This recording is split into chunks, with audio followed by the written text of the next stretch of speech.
Brian Kish here, President of the Emerald Lagasse Foundation, sending you a message from my kitchen to your new kitchen there at DC Bilingual. We're so excited for you to have this new space and can't wait to come out and see it ourselves and taste all the delicious, nutritious dishes that you're going to be having. Until then, as Emerald says, kick it up a notch and BAM! Hi everybody, my name is Lola Bloom and I'm the Director of Food and Wellness here at DC Bilingual. And today I'm talking to you from our brand new teaching kitchen, which was funded by the Emerald Lagasse Foundation. This teaching kitchen is extra special because, as you probably know, food is a big deal at DC Bilingual.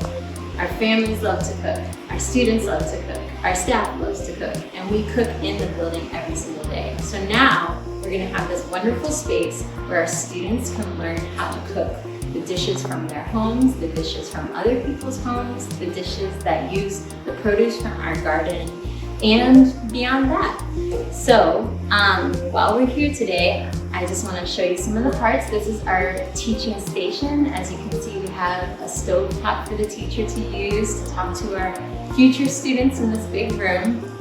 We have all kinds of appliances that we are stocked with thanks to the Emerald Lagasse Foundation. And I'm going to show you the next part that's really cool. Over here, I'm showing you one of our student cooking stations. There are 4 of these in the room, and each one is equipped with an oven with a stove top, somewhere they can cook, to move all the plastic, a sink, and plenty of storage to host all the items that they're going to need to make recipes in teams. We're going to split the students into 4 groups, and so that they can each play a role in making meals when it's time for them to cook together in this classroom. Welcome to the DC Bilingual Garden. Thanks to the grant from the Emerald Lagasse Foundation, we're able to continue to grow this garden to produce fruits, vegetables, herbs, and edible flowers that we will be using in our recipes during our culinary and gardening workshops.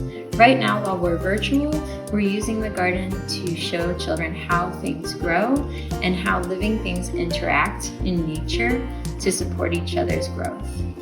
This is the space where we'll be growing some of the tomatoes, sweet potatoes, garlic, herbs, and other delicious foods that we'll be incorporating into all the recipes that we learn from our cultures and the Emerald Lagasse recipe book.